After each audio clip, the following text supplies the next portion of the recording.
Internet. I'm HamsterBomb. And I'm Timothy. And this is Demonica, your Shin Megami Tensei Demon Compendium, where we look at the real-life lore that influenced the designs behind the series' demons. This pilot episode is all about Angel, which confuses many on their first playthroughs when they find out that, yes, even an angel is a demon.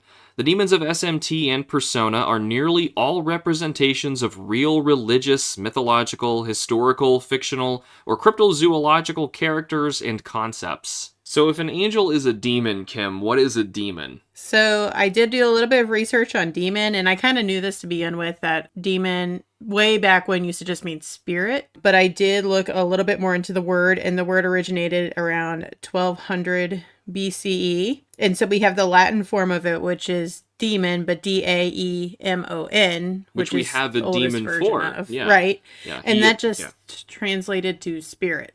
Okay. So we also had the Greek form of it, which is daimon, which is Daimon, and that just meant deity, divine power, lesser god, guiding spirit. And the thing was, it was kind of like a lost in translation situation, because it from the research that I found, the Greek word used was daimonion, which right off the tongue. In Christian Greek translations from the Bible meant god of the heathen, or heathen idol, or unclean spirit. So there were some translations going on that weren't quite right from the original scriptures. And so now we have it transformed to what it is today, which is some unholy spirit. But I think SMT is leaning more towards what the original meaning was, which was like a spirit or something else like that. Yeah, they're making it very generic. It can be almost anything. I listed, like I said, religious, mythological, historical, fictional. Fictional is one that really gets us off. So, like,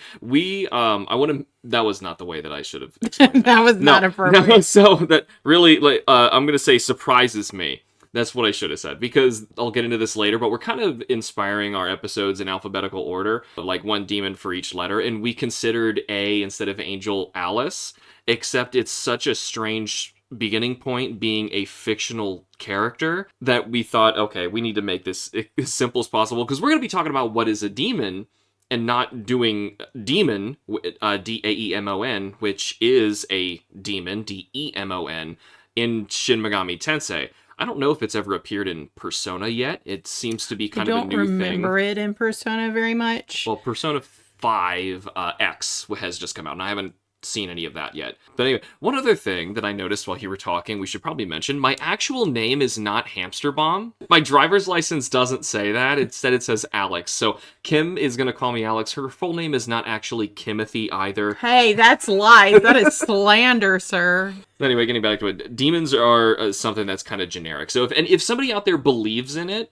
it's a demon. Yeah, that kind of brings me into my next point. Like, a really big thing just in the paranormal community is talking about something called a tulpa, which is like a thought form demon, not necessarily a demon, but a spirit or something like that. I'm going to read a little bit here. It says, a tulpa is a materialized being or thought form that is created through spiritual practice and intense concentration. The term is borrowed from Tibetan, which I know that was something that like monks would practice to send spirits to go do their will and their bidding and things like that. So now, like in general terms today, it's considered something like if you've concentrated on something hard enough, it manifests into this thing. I think that's where a lot of these demons almost come from, and it can almost help me accept the and how powerful they ones are, and how powerful they are. The more people believe in it, the stronger it becomes. Right.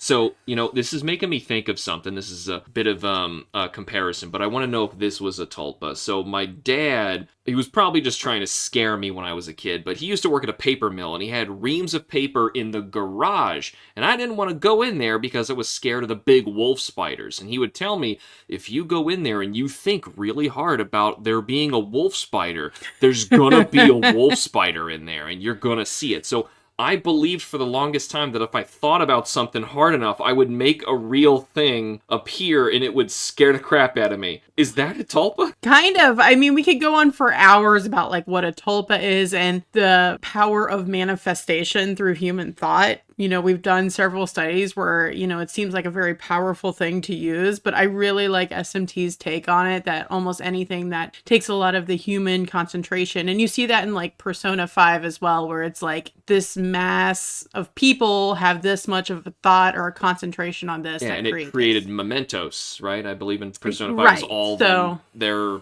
And when they were sick, it all affected mementos. Right. So their demons are more of the thought forms that are created from people. And I really liked that concept in these games. That's a good segue into the next segment I wanted to talk about here. Because before we really dive into talking about Angel, I want to take a moment to share a bit about ourselves in relation to the series, just for context of what you guys are listening to. Clearly, we've both played a little bit of Persona. So I wanted to say like what we've played, just so that we have a little bit of context of where we're going. So I guess to go first, though I started dabbling by playing a little Persona 3 FES with a friend, it wasn't until Persona 5 that I actually finished one of the games. Oddly enough, from there, I wanted to play the first Shin Megami Tensei, fan-translated to English on Super Famicom, and I was seriously hooked at that point, and I ended up playing 3, 4, and 5 in relatively quick succession, and went back to play SMT2, which was also fan-translated from Super Famicom, then Strange Journey, 4 Apocalypse, and 5 Vengeance after that point. So I'm personally more into the SMT Monsters to Allies side of the series, but I still really enjoyed Persona quite a bit, and I even recently completed the team's spiritual successor game, Metaphor ReFantasio, and I really enjoyed my time with it, though I kind of found Persona 5 to be just a little better. Maybe that's the SMT part of me, like, leaning in, and I really enjoy that a lot. I started Persona 4 Golden, but I still need to get back into that one. Same for Soul Hackers, and based on how you look at it, considering how expansive the series is, I'm either a series veteran or I just barely scratched the surface, because there's so many games. Even though I played all the numbered Shin Megami Tensei, I played like nothing. I'm pretty sure you picked up Devil Children for like 20 minutes one day. There's a bunch of other ones I played for like 20 minutes, but I'm not counting them here because there's so many of them. Yeah. It's silly how many SMT games there are. And even the Persona ones are all considered spin-offs. Like, I'd love to play the new Raito Remastered as well. I'm waiting for a sale on that one. I really want to play it. I'm excited about it. Anyway, that's enough about me. Kim, what kind of SMT stuff have you played? Well, I know nothing, apparently. I knew I was coming into this, and I'm like, wow, I am not going to sound like an expert at anything. I'm just like a little noob over here who hasn't played very many of the games at all. She's not giving herself credit. She really loves mythology, and she's going to be our lore expert. I can do that part. I know way more about that. I pretty much watched Alex play most of these games as well, even though I wasn't as in tune with it, watching every single thing. But, I feel like he hasn't put down Vengeance at all in like the last 3 weeks. I've got 150 hours and counting in that game. And I'm on my 4th playthrough. He just won't stop playing it. Yeah, it's so good. I just got Satan and Lucifer on my team. Come on. Okay, so, mine kind of started the same thing. Alex had ended up playing Persona 5, and then I was like, wow, that looks like really cool. And then I ended up playing Persona 5, and then I ended up playing Persona 5 Strikers, which it's not an Atlas game, but it is an SMT game. They did a really good job with it, that you could be fooled that it was... I mean, it's all the same... It's done very well. And then I went and then I got Persona 5 Royal. So I pretty much just played Persona 5. I did play a little bit of the first Persona game, which was difficult. We did dabble that a bit. And I got stuck very quickly and lost in Tokyo. But then I've played some of SMT3, so at least I've played at least one SMT game. I would love to play more. I mean, 5 Vengeance, like, the gameplay looks phenomenal. 4 looks like a lot of fun. I really like the idea and the story behind that one. And of course, when it comes to Persona, I also want to play 3 and 4. And I've also started my dabble in Metaphor, which was originally my game that I started. I know, I kind of took it.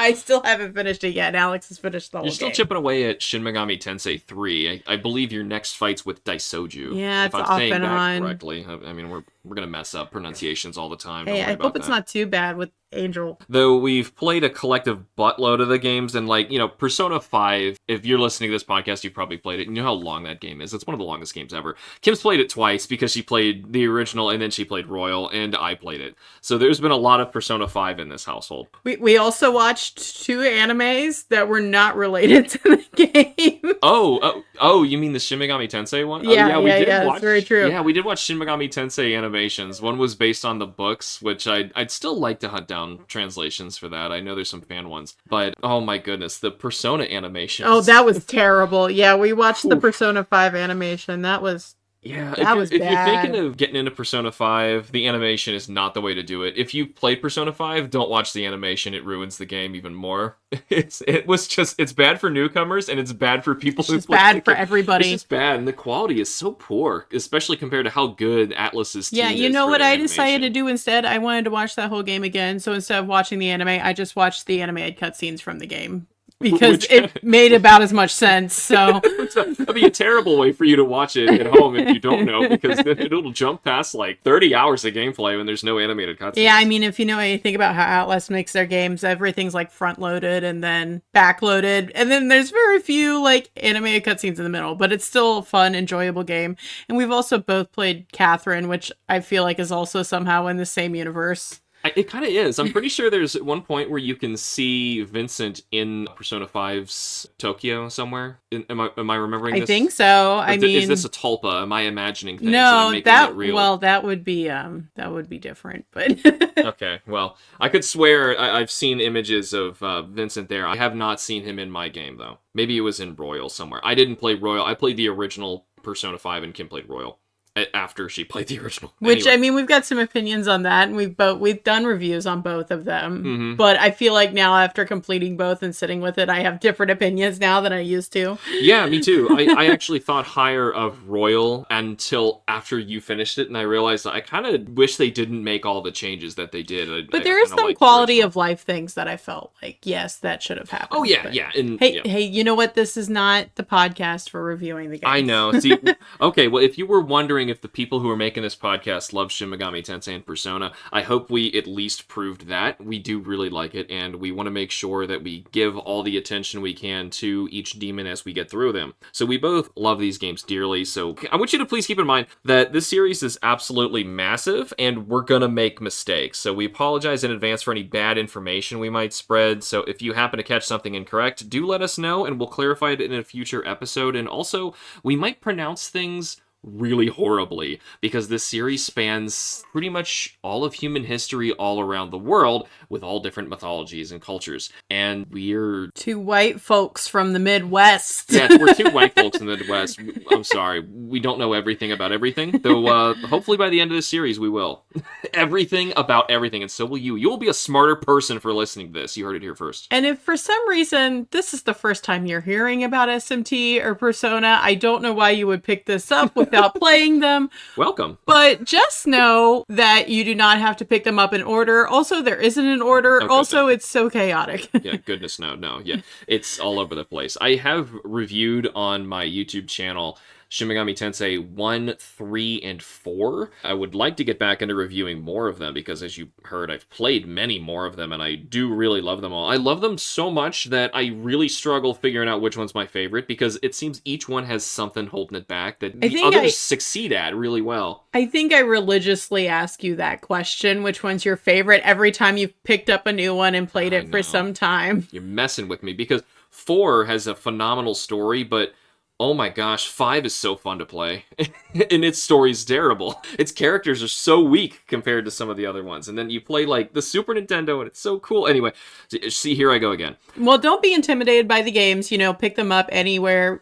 They're not related in the way that you think they're going to be related, so don't worry about them. I wish you could pick up 1 and 2 somewhere, so if anyone from Atlas is listening to this, please, I would love to throw money at that. I would. But aside from the games, what do we first think of when we hear the name Angel? Yeah, this is something I really wanted to talk about. I thought it was important. Now we're just talking about Angel in general and not necessarily the games. Although sometimes I feel like as we're going along with some of the other demons, that demon is going to be our first experience with that demon. So we're not going to have too much to say about it, right? Oh yeah, there were a lot that I got shocked about, and I thought, I need to learn what this is. I distinctly remember the first time I saw, I'm going to screw the names up, Maganagal.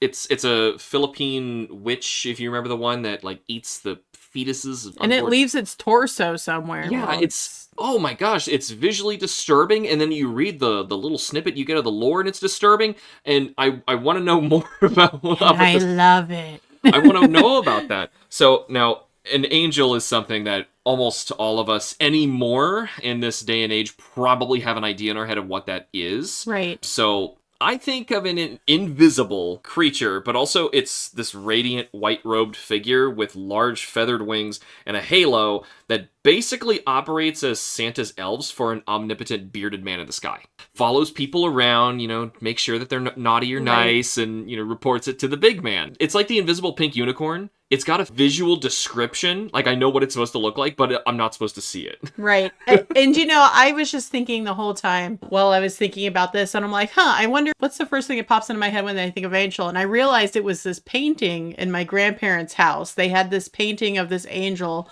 looking over two kids as they're going across like stepping stones across the water. But it was like the same thing, big white flowing robe, giant angel wings. That is the typical thing. I feel like yours is a little bit more unique, where you're like, no, it's something invisible. Where I don't. Well, even in that painting, I think I know the painting you're talking about, and even in those images, I thought that it was supposed to be like the artist's interpretation of what you could see if you could see the metaphysical. Like float, because clearly, like these kids that are going over stepping stones, they are not. They don't know. They don't. They'd probably it. Scream and run away if they saw this giant winged thing following behind them. I don't care if it looks like this loving mother, they're gonna run. I would run. I'm gonna be really excited if you do know that painting, because ever since I started thinking about Angel and I started thinking about that painting again, I wanted to look it up and figure out who painted it. And because I feel like I never really saw it with its full colors, because my grandma was also a heavy smoker, so there was like a layer of like yellow film on it the whole time. Oh, you want to know what it's supposed to the right colors, right? And like I want to know the artist, and I'm like, man, did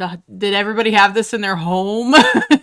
So first, let's talk about Angel as it appears in SMT. So we should note that there are actually dozens of actual angels in SMT, like Michael, Raphael, Uriel, Gabriel, on top of the fact that there's also several types of angels, like cherubs and archangels. Angels in SMT, however, are considered the unnamed lowest tier of God's divine infantry. So being an angel means you're totally devoted to God of law, and that's just kind of like a term that they give the Catholic/Christian God in the universe of SMT, the God of law. Now, it's important to note that law and chaos in the series does not mean good and evil. Honestly, from my perspective and experience, both of them are equally evil, but that's not the point. Catherine even uses them effectively as philosophies rather than good and evil. So in this instance, being a law demon means that you prefer a world of order and control, and being a servant of God, angels are complete slaves to that order. The in-game description of Angel is generally the same across the series, being, quote, ninth in the 9 orders of angels. They are closest in nature to humans. They watch over individuals and offer warning to those who stray from the path. Kim, it is time for a surprise quiz question. Oh boy, I love it. Okay, how many Mega 10 games has Angel appeared in? A, 25. B, 45. C, 52. Why did the numbers just get higher? D, okay. Literally all of them. I'm going to go with literally all of them. Ooh, you're so close. It is actually C, 52. How is it not in every game? So, believe it or not, Angel surprisingly does not appear in the original Famicom games, making its first appearance in Shin Megami Tensei on the Super Famicom. So even back then, way back on the Famicom, they probably thought it was a little weird to include Angel as a demon. So the same thing we kind of got over What is earlier. The official title of those games then? Is that just Digital Devil Story Megami Tensei? Megami Tensei. And okay. Digital Devil Story Megami Tensei 2. Now, there may be other games where it was missing, but honestly, I did my best trying to manually add these up myself. Oh, boy. So, the number I got to was 52. No, there was no... You didn't even AI this or anything? Well, no, I wouldn't trust it to give me the right answer. There's too many games. So, I did my best to check all of them, but there's some games that had different versions and stuff like that, so I was getting dizzy by the end of it. So 52 was the happy number I landed on, and that's a lot of games. Yeah. But it's not all of them. I was expecting the numbers to go down after you said 45, and they maybe after 25, because that's a reasonable lot of games. I don't even think there's 25 Pokemon games, for crying out loud. There are only 4 Pikmin games. What's wrong with that? I know, and that's wrong. Anyway, it's hard to imagine the games without Angel. Angel is a really good early game healer. learning decent skills for keeping you and your party alive, on top of usually knowing the light-based Hama skill, which is being a chance of instant kill, and more recently dealing additional damage on top of the insta-kill chance. In terms of affinities, Angel generally blocks light and is weak to dark. I say generally because this changes for balancing all the time. For instance, Angel is also weak to Force in SMT5, and when negotiating with an angel, you can expect it to be a bit uppity or a little holier than thou. I know. They kept running away from me. I was like, oh yeah, I'm going to get an angel so early in SMT3, right? I'm like running through, what is it? It's not Shibuya. I don't know. Underground Mall, maybe it is Shibuya. And I'm like, yeah, I'm going to get myself an angel and I'm going to use this to fuse somebody great. Every single one of them just took off with your money. Yeah, they just blew me off. They took so much of my money. Those whores. We'll get to their designs in a bit. In SMT5 and Vengeance, you actually cannot recruit an angel at all in the wild. You have to fuse one, which I guess kind of makes sense because of the theme of the game. But anyway, design-wise, Angel has been all over the place from the very beginning. The original Angel design is exactly what your grandmother thinks an angel looks like. An attractive young woman fresh out of a L'Oreal commercial wearing a golden silk cloak and flying with a pair of large feathered bird wings she doesn't need to flap in order to fly. I guess the entire species of angels are attractive white females, so tough luck basically everybody on Earth. You've got no chance of being an angel unless heaven changes its equal opportunity laws. Is that a thing, Kim, where somebody, becomes an angel when No, not according to the original lore, no. God... The original, okay. Yeah, God created so many angels, and that's how many angels we have. There's a lot of Catholic/Christians who would probably be really upset by I know, they're going to be really upset about a lot of things I'm going to say today. Oh, boy. So we're going based on the original lore. Now, hold up. We are talking about SMT. If you're playing SMT, I don't think you're offended by too many things. That's a really good point. Yeah, if you're playing a game where you can literally kill God, yeah, I would think that you're okay. And fuse a giant dick monster, I think we're gonna be okay. In a golden chariot. We'll eventually get there. So anyway, that was the first game. Shin Megami Tensei. In Shin Megami Tensei 2, the next angel incarnation, she decided to swap the golden gown for a white shower curtain and a new pose. We get another slight change in the early Persona games where she decides to pick up a bow. No arrows or quiver, mind you, just a bow. I don't know what that's about, if there's anything with bows. I mean, the only thing I thought was Cupid, which is a really weird Well, we're going to talk about Cupid a little bit because we need to talk about cherubs. We're going to talk about cherubs. We have to with angels. They kind of go hand in hand, and you'll figure out why when I Yeah, hopefully we still have enough content for a cherub episode when we get to that point. Oh, yes. Yeah, cherub is its own thing, and my god, I love its SMT design. Because it is so not what I would think of when I think of a cherub. But anyway, suddenly came the angel's rebellious bondage phase. Done with being seen as God's little princess, Angel, after this point, dyes her hair blonde and wears nothing but a few straps of duct tape and a chain leash, with 2 flowing black ribbons dangling behind. She's posed with her legs crossed and arms up behind her head as if she were tied up, even though she clearly isn't. The idea here is total blind obedience to the god of law. She actually wants this. There is also a noteworthy strap going over her face, blinding her, with an eye icon drawn over the top, representing her blind faith and obedience. This is likely the SMT angel you know and recognize due to its daring design and frequent use. I really like the newest one, though, but I assume you're going to get to that after that design. Yeah, of course I will. Now, considering how many games we have to look at, the timeline is a little weird, but depending on what game you play, and especially in what region, you may actually see an uncensored angel design that's even raunchier. There's a chance you'll see her with colorful rainbow wings instead of the basic white ones, and there's an equal chance you'll see only her chest and eyes covered by the straps, with clear nipples poking through her top. If she weren't seen as a bondage sex slave before, then this naked from the chest down version, whether it's the intended original design or not, makes it obvious. Personally, I think it just goes a little too far, but the rainbow wings are pretty sweet. They're very pretty. That's my comment on that. I do like the rainbow wings. I've always felt a little uncomfortable with its design. I understand it, yes, like the whole blind obedience thing, but I think it's just so far from what our pulp culture is used to that it's a little I don't know. It's taking some risks I didn't think it needed to. Supposedly, it's a reference to Lilu, the character from The Fifth Element. I'm forgetting the character's name, but the design of the outfit kind of looks the same, except instead of black straps, it's white. I mean, I see it, but at the same time, I don't know why they would have chosen that for this design. If anything, it was just little appropriation. I don't know. They have a demon called Dead Lobster. I mean... Yeah, there's a lot of demons you've never heard of that we found out while researching this series, and I hope eventually we get to do all sorts of stupid episodes. But if you didn't play SMT5, you might be surprised to hear that it doesn't end there, or, as Kim implied earlier. Due to the apocalyptical Book of Revelation style of the narrative of SMT5, legions of angels with that design wouldn't look right fighting hordes of demons, so we got another radical redesign. Now Angel is gender neutral and returned to a billowing white cloak. They wield a golden spear and wear a golden expressionless mask. This doubles as a way to strip their identity as well as retain the blind puppet motif of the BDSM angel.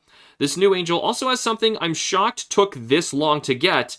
A golden halo sits on their head like a golden leaf Renaissance painting. Why did it take us so long to get a halo on Angel? Well, it's kind of funny because when we're talking about the myths, we had the halos first and then the wings later. That's so weird. I got the wings first in SMT, and it took till 5 to get a halo. Well, they definitely didn't want her to look very holy for a good chunk of those games, I feel like, so... Yeah, that's true. It was more about the law versus chaos thing, which is where they came up with that design. This new Angel from SMT5, though, is still an amusing parody of what we think an angel is, with great voice delivery like, "Let there be light!" and like, "Ah!" It's just so over the top. So I think it's a great alternative to the sexualized angel design, which, by the way, hasn't been replaced or anything. The most recent game, Persona 5X, created new key art for Angel, which you see on the episode's thumbnail, and it's returning to the more recognizable design. Unless you live in a country allergic to erotica, where she's censored to wear a skin-tight shirt and shorts, completely missing the point of the character. No, they're like strap shorts and a strap shirt. Yeah, but it's like defeating the whole point of that looking... She needs to look like that for a reason. But anyway.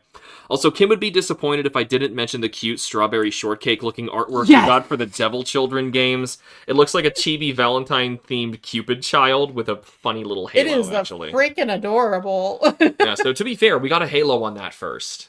It has a halo? I just knew it has a hat. Yeah, it's got a hat and a halo, and it seriously looks like strawberry shortcake. It looks like strawberry shortcake. Mixed with like a little Cardcaptor Sakura and a chibi version with a halo. Like, that's what it is. It is so cute. Anyway, we're going to take a quick break, but when we come back, we will dive into that lore of Angel. Did you know we have an Etsy shop where we make handmade perler bead art of classic video game sprites, including Shin Megami Tensei demons? If you want one for your collection, head over to HamsterBombStudios.etsy.com, and just for our podcast listeners, use the code Demonica10 for 10% off your order. We do commissions. And we're back with more Demonica. Now it's time to ask the question, Kim, what is an angel? So that is a really loaded question. First of all, when you first said that, I'm like, how am I going to fit that into a small episode? And I really can't, but I got some brief understanding and became a very temporary theologist who's very bad at their job. But I don't see how there's much more than the Santa Claus elf creature that I described before. Why is it Santa Claus elf? It checks the naughty and nice list. He's always watching, Okay. He comes to town, all right, grants your wishes every Sunday. This might honestly be the bigger part of the episode now I think about it. So first, let's define which type of angels we're talking about. Angels come from religions that claim Abraham as the father. Yes. So I believe the term is Abrahamic religions. Like, it's combining Judaism and Christianity, all that into one thing. So you would look at Judaism, Christianity, and Islam. Yes. Are the three ones. Because of that, the way that they've talked about it in other parts of the game, we're going to focus more on the Christianity version of the angel.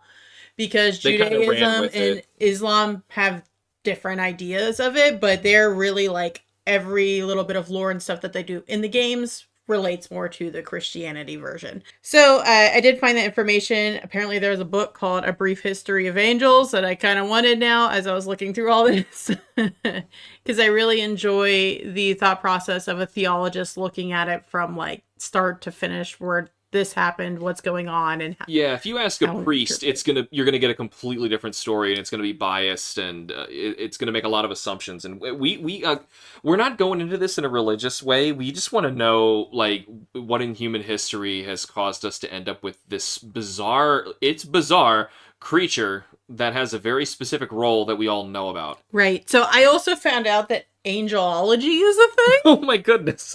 That is a study, angelology. So yeah, I did. I'm glad you mentioned it multiple times about the hierarchies. So angels are on the lowest in the hierarchy, along with... Is it the ninth level? Yes, is the ninth level, okay, along with the archangels and principalities.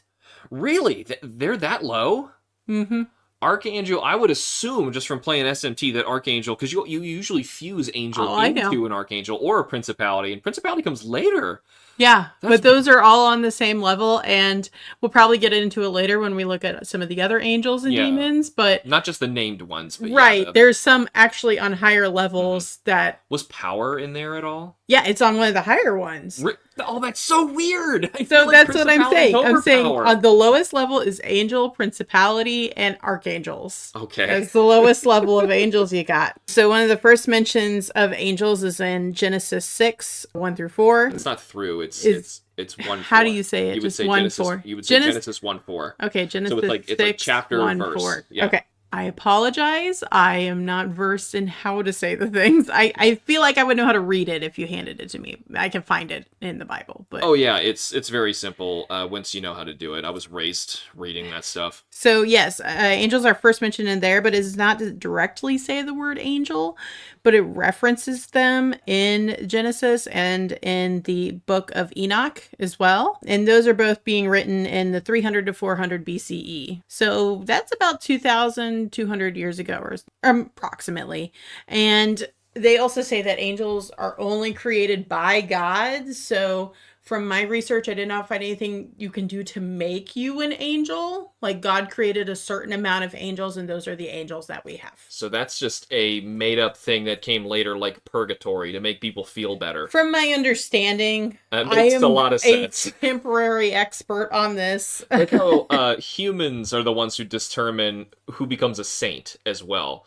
So I guess they did this to say like, oh, this, oh, you're such an angel. Oh, thank you for bringing me this dinner or whatever. Right. You know, like they must have ran with that and eventually like took it literally that some people became angels. And you've also got to understand, like even back then in those books and texts, they're not even using the word angel yet. That word hasn't come up yet. Well, then what did they actually say in Genesis? They're just like describing invisible forces, a spirit, or like a holy spirit helping them along. Yeah, I don't have a specific text saying it. It's more like they're just talking about a holy spirit. That is a thing that happens a lot in the Old Testament. I don't know if I'd attribute that straight to an angel, just from the religious education that I've got off the top of my head right now. Typically, it's like part of the Holy Trinity. I know Jesus the Son is supposed to be one of those three. Well, I don't know if that's the exact text. Old Testament, the Old Testament's written where you've got Big Papa Joe, old man, bearded God guy in the sky, and then you have whatever the Spirit is, which is kind of like the ethereal manifestation of whatever he wants to do. So you're saying, based on the writings, that actually could mean he had a legion of angels doing his bidding. Possibly. I don't know if that was the exact text because I didn't have it written down at the time, but it's more of like a divine power is how it's described, or a lesser god or something like that. Yeah. In those texts. But that I think that information came from that A Brief History of Angels that is where they originated from. Okay.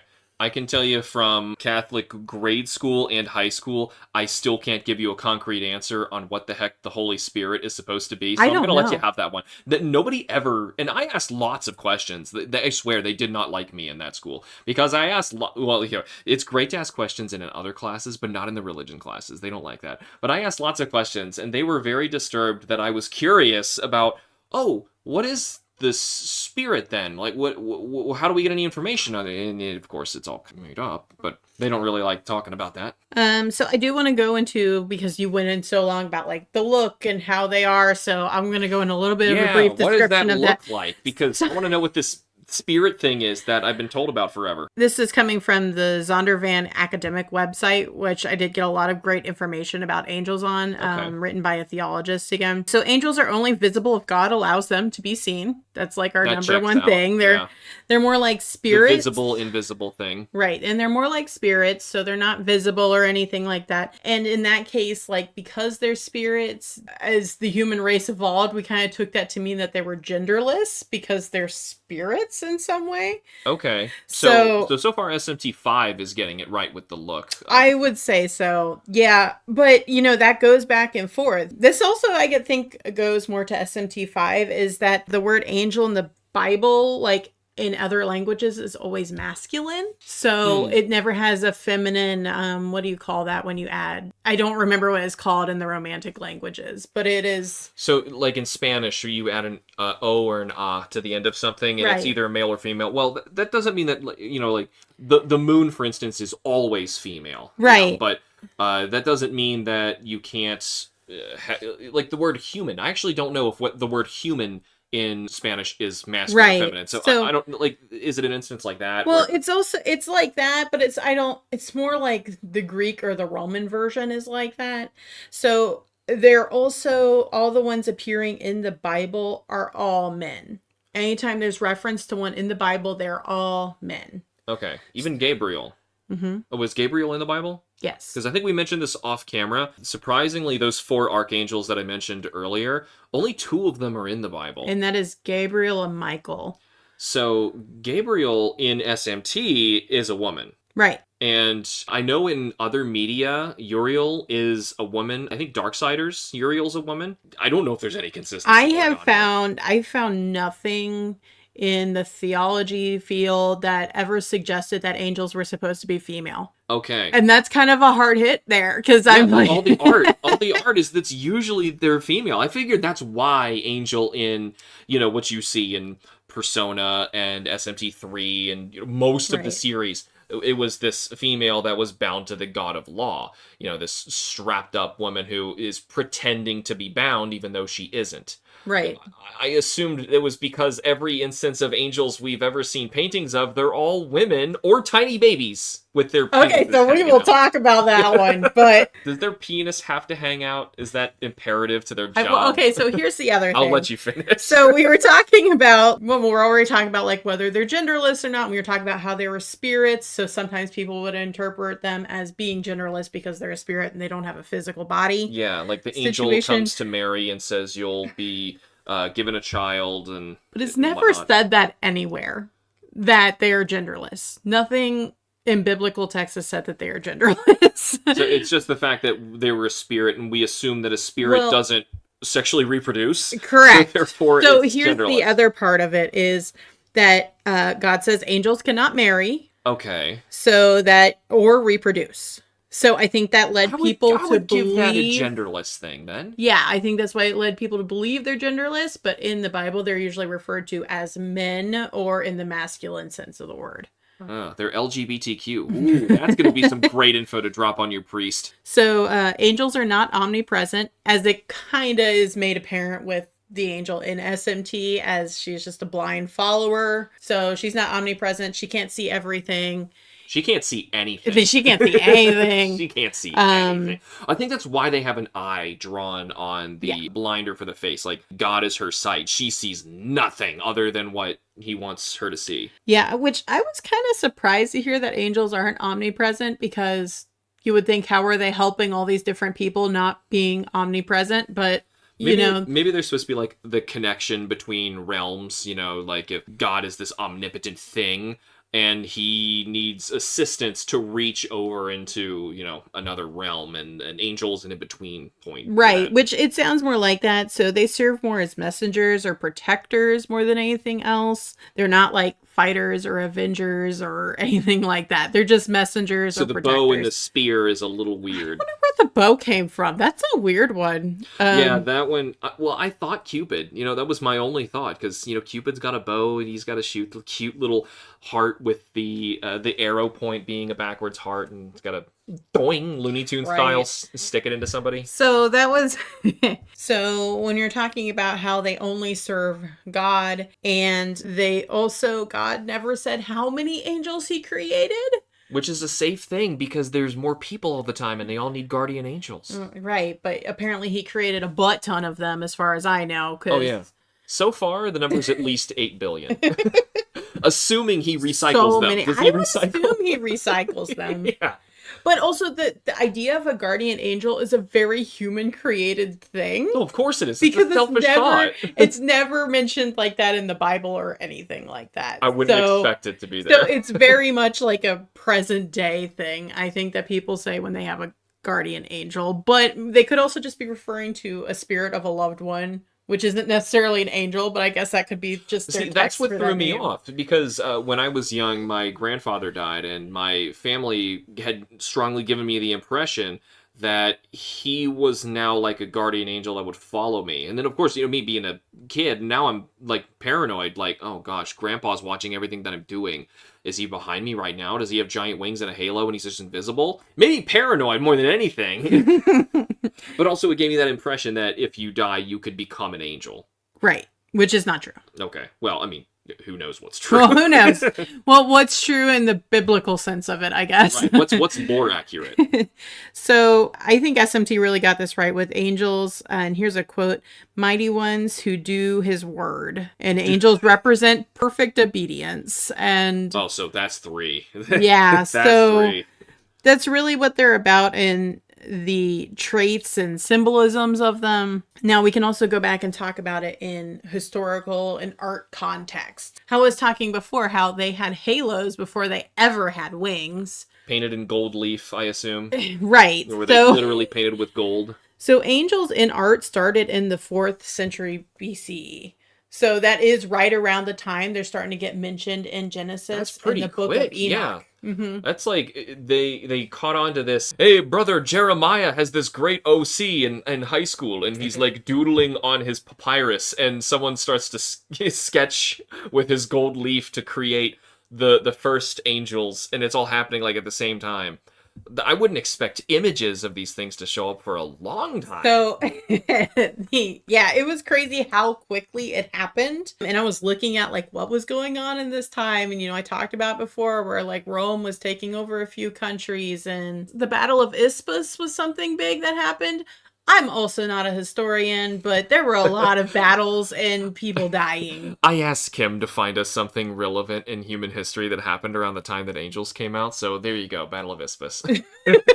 You all know it. Yeah, So Angels really came about to what we know today is because artists during that time, in the 4th century BCE, wanted to make sure that angels were represented and not confused with humans in the paintings.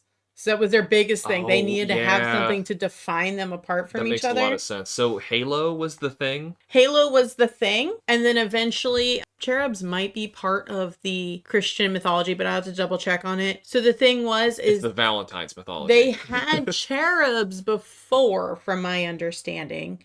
And they took the attributes from the cherubs and added them to the angels. So the tiny baby wings got turned into giant wings. Correct. So they meshed them together. Now, if you've ever seen any illustrations of the angels in the book of Revelations, it's terrifying. They're all animals with eyeballs on them and like 6 wings. Oh, yeah. So, I mean, like, the original script has no illustrations, but there were illustrations people had made over the centuries later. And yes, lore-accurate biblical angels, they're scary. Well, there's only really like 1 or 2 instances in the biblical angels where it's that wheel with eyeballs and wings on it. That only happens like once or twice. And then these other ones that I mentioned, there are 8, like it will be like a sheep with eyeballs everywhere and just wings coming out. Yeah, they weren't really creative back then. They just kind of mashed things together and, like did a visual Mad Libs, and they were like, cool, angel. So I do have some text here. I'm going to read from a quote. So it says, this sarcophagus has become known as the Prince sarcophagus. Very descriptive, right? On each of its long sides, a pair of angels in flight carrying a circular monogram of Christ in a garland and is represented in relief. This is from modern day Turkey and was made in the 4th to 5th BCE, which is one of the earliest depictions we can find of angels with wings. Okay, so it was on a sarcophagus? Okay, so I'm assuming if it was there on a sarcophagus, there are earlier iterations of this that just didn't survive. Yeah, and that's just what came up as the earliest one. And the fact that we don't even know who the sarcophagus belongs to says a lot.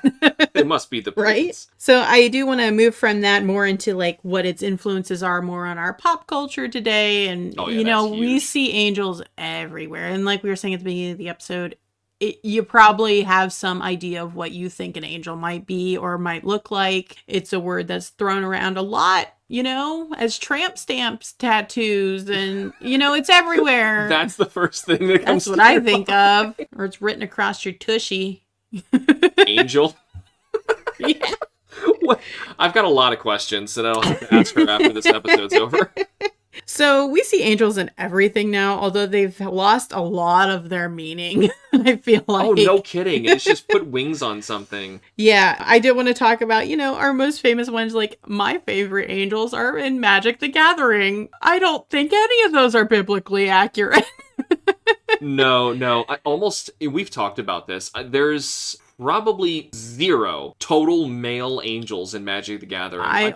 Yes. One also has swords for legs, if anybody's wondering. Oh, yeah, that might be closer to your biblically accurate. There's some weird abomination ones, like one that fuses with Emrakul. We don't want to get into too much magic lore if you don't know what we're talking about. They're pretty much all the attractive white female with the beautiful hair and the long flowing robes and the transcendent wings and sometimes a halo. And then, of course, like, I think of, like, Good Omens a lot when I think of angels, and I thoroughly enjoyed that show, and I'm hoping to read the book soon, but... We have the book. We just got to clean the cover up. Right. Well, now I've got a lot more questions about, like, if Michael and Gabriel are the only ones mentioned in the Bible, and they're doing the same thing in that they have all those other archangels that we had talked about. So, they're in that. I'm sure we'll get to their episodes, and we'll figure out exactly what is going on with that. Right, and I know, like, another big one, those Weeping Angels in Doctor Who, that's just aliens taking over a statue. So, like, that's a different thing, but it's also still, like, a symbol. The statue was so prevalent that nobody thought twice about it being... Right, so they're everywhere. Yeah. We have angel statues everywhere, and one of my biggest favorite interpretation of angels is in Bayonetta. I love that nonsense that game makes, And I also... I love how you destroy them, mostly. Right. And then I get back to, the more simple, like, we have, like, Kid Icarus, and we have Pit, and that's just your typical angel, right? Yeah, if we're going video games. Now, that's old, too. We're talking, 86? Right, and that's just to name a few. I'm sure BC? I'm sure there are plenty of pop culture angels that we could talk about. Oh, yeah, we could be here all day. Because I actually did go into a little bit of a tangent in my notes about Sephiroth because of the whole one-winged angel thing, which is not actually a reference to anything biblical, I found out. I was a little bit upset by that. Yeah, I could have told you that. I don't know anything that...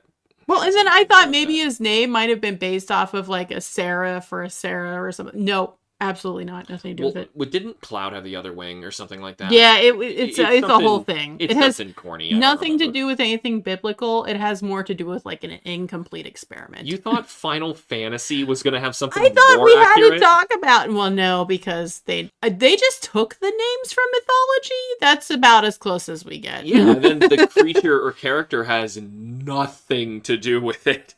In fact, we'll probably be making fun of Final Fantasy as a running gag in this series. Yeah, it's gonna come up a lot. I love Final Fantasy, don't get me wrong, but it's gonna be a running gag. So I did not get to quiz you when I probably should have earlier when we were talking about the cherubs. Okay. So the idea was we took all these things from cherubs and we put it into the angels and now they're mixed together. Cherubim or cherub was originally what type of creature? A fat baby boy with wings. B, a winged lion with a human head. Or C, a human body with a horse head.